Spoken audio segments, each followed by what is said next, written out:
दोस्तों नमस्कार। भारतीय जनता पार्टी का सारा ढोंग खुलकर के सामने आ गया है। पार्टी अध्यक्ष को लेकर के भाजपा और संघ में ऐसी ठन गई है कि पार्टी विद द डिफरेंस जैसे नारे का ठन ठन गोपाल हो गया है। भाजपा में एक ऐसी वैकेंसी है जिसके लिए वर्षों से कोई उपयुक्त उम्मीदवार ही नहीं मिल रहा है और वह पद है पार्टी के राष्ट्रीय अध्यक्ष का। जहां जेपी नड्डा का कार्यकाल खत्म हो चुका है, 2-4 हफ्ते या महीने नहीं वर्षों गुजर चुके हैं, लेकिन नरेंद्र मोदी की पार्टी मानती रही है कि उनके बिना संसार की सबसे बड़ी पार्टी चल ही नहीं सकती, इसलिए विस्तार पर विस्तार देती रही है। देखिए, अमित शाह के गृह मंत्री बन जाने के बाद जेपी नड्डा जनवरी 2020 को राष्ट्रीय अध्यक्ष बनाए गए। यहाँ यह बात जोर देकर कहना जरूरी है कि भारतीय जनता पार्टी अध्यक्ष पद के लिए चुनाव नहीं होते हैं, पर्ची से बन जाते हैं। ना तो अमित शाह किसी चुनाव से अध्यक्ष बने थे और ना ही जेपी नड्डा नरेंद्र मोदी के आशीर्वाद की पर्ची पर ही दोनों सिरमौर बन गए। खैर, जेपी नड्डा का कार्यकाल 3 साल का था, जो बीजेपी के संविधान में लिखा हुआ है। जो अपने देश के संविधान को नहीं समझते हैं, उसके कायदे को नहीं समझते हैं, वो पार्टी के संविधान को क्या समझते होंगे। तो कायदे से जेपी नड्डा का कार्यकाल 19 जनवरी 2023 को ही खत्म हो जाना चाहिए था, लेकिन 2024 के लोकसभा चुनाव को देखते हुए इसे बढ़ा दिया गया। सोचिए, 1.5 साल बढ़ा दिया गया, 3 साल का कार्यकाल होता है। अब देखिए कि लोकसभा चुनाव गुजरे भी लगभग साल भर होने को आए, लेकिन भाजपा के अध्यक्ष के लिए कोई उम्मीदवार मिल नहीं रहा है। आप कह सकते हैं कि कोई वैसा कठपुतली उम्मीदवार नहीं मिल रहा है जिस पर मोदी भी आंख बंद करके भरोसा कर सके। आरएसएस को भी स्वीकार हो, लिहाजा दोनों के बीच जबरदस्त वाली ठन गई। अब लड़ाई क्या है इसको भी समझ लीजिए। बीजेपी अड़ी हुई है कि हमको जेपी नड्डा जैसा ही कोई आदमी चाहिए। हालांकि बीजेपी अड़ी हुई है और कहना ठीक ही कि मोदी अड़े हुए हैं और उनकी चाहत को देखते हुए अमित शाह भी अड़े हुए हैं। अब आप बस कीजिए, आप सरकार चलाइए, पार्टी हम चला लेंगे। पार्टी चलाने के लिए आरएसएस एक ऐसे आदमी को भाजपा अध्यक्ष की कुर्सी पर बैठाना चाहते हैं जो न केवल संघ का भरोसेमंद हो, बल्कि वह संघ के सोच और नीतियों को आगे ले जाने की नीयत भी रखता हो। और जेपी नड्डा जैसा नेता तो संघ की इस कसौटी पर दूर दूर तक कहीं खरा नहीं उतरता। अब न मोदी पीछे हटने को तैयार है, न संघ जीत के आगे झुकने को, लिहाजा पार्टी और संगठन के बीच नए अध्यक्ष का नाम पर सहमति ही नहीं बन पा रही है। इस वजह से मौजूदा राष्ट्रीय अध्यक्ष जेपी नड्डा को 40 दिन का एक्सटेंशन और मिल गया है। अब अगर इस 40 दिन को एक एक्सटेंशन मान ले, इसी फार्मूले से जेपी नड्डा 18 एक्सटेंशन पहले ही ले चुके हैं। यह तो हालात है भाजपा की 4-4 बार की मुख्यमंत्रियों से भरी हुई पार्टी एक अदद अध्यक्ष दिखाई नहीं दे रहा है, जिसकी क्षमताओं पर भरोसा, मतलब क्षमता को कहने के लिए कि बाकी मुद्दा केवल इतना ही है कि जिस पर मोदी को भरोसा हो। इससे अंदाज़ा लगा लीजिए कि भाजपा का विश्वास का संकट कितना गहरा है। जो भी हो, लेकिन एक बात तय हो चुकी है कि 2023 से काम चलाओ अध्यक्ष से काम चला रही है भारतीय जनता पार्टी और 20 अप्रैल से पहले नए अध्यक्ष का नाम मिलना असंभव है। अब जरा नाटक देखिए। सबको पता है कि संघ हो या भाजपा, मुखिया का नाम पर्ची से निकलता है, लेकिन भाजपा में लोकतंत्र की नौटंकी का कोई कमी नहीं है। दरअसल भारतीय जनता पार्टी का नया अध्यक्ष न चुन पाने की वजह से 36 में से 24 राज्य इकाइयों में संगठन के चुनाव ना हो पाना भी है।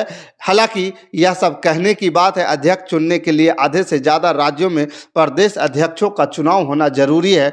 अब तक सिर्फ 12 राज्यों में ही चुनाव हो पाए हैं।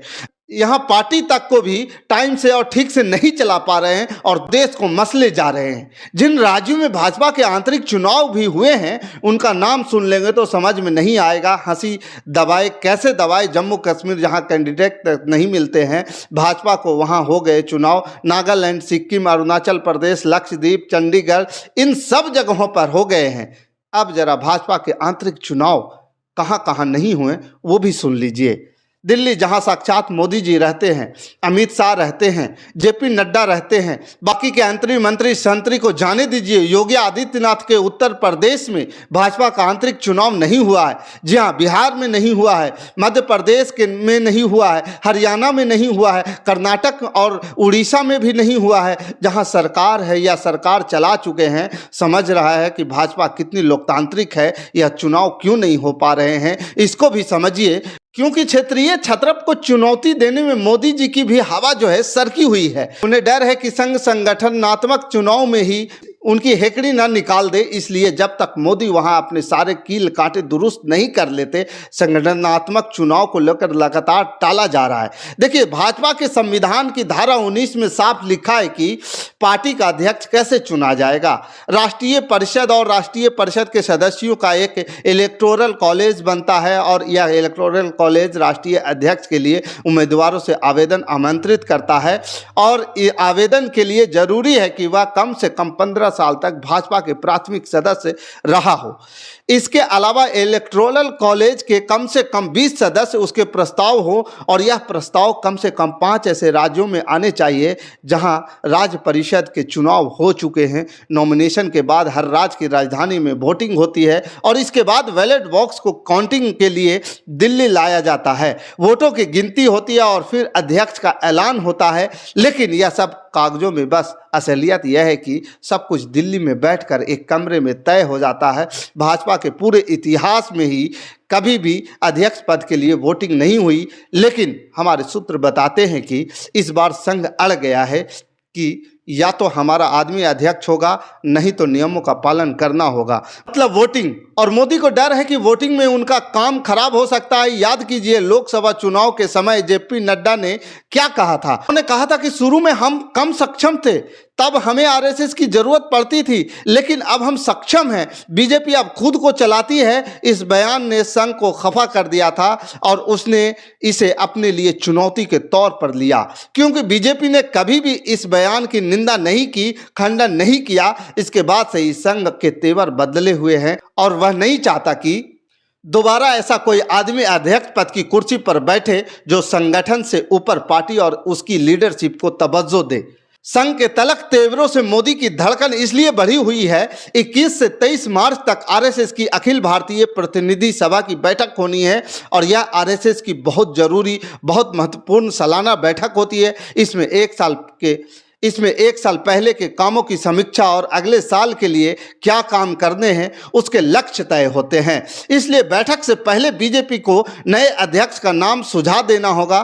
क्या क्या प्रस्ताव है, क्योंकि आरएसएस की बैठक में बीजेपी की तरफ से सुझाए गए नामों पर चर्चा भी होगी। दरअसल इस बैठक में संघ के राज्य स्तर पर लगभग 1500 पदाधिकारी शामिल होंगे। आरएसएस का शीर्ष अध्यक्ष पद का नाम उनके सामने रखेगा और बैठक में तय होगा कि संघ को उनमें से कौन सा नाम मंजूर है, वह कोई नया नाम आगे बढ़ाना चाहता है। और यही बात मोदी शाह को खाए जा रही है कि अगर ऐसा हुआ तो उनका क्या होगा।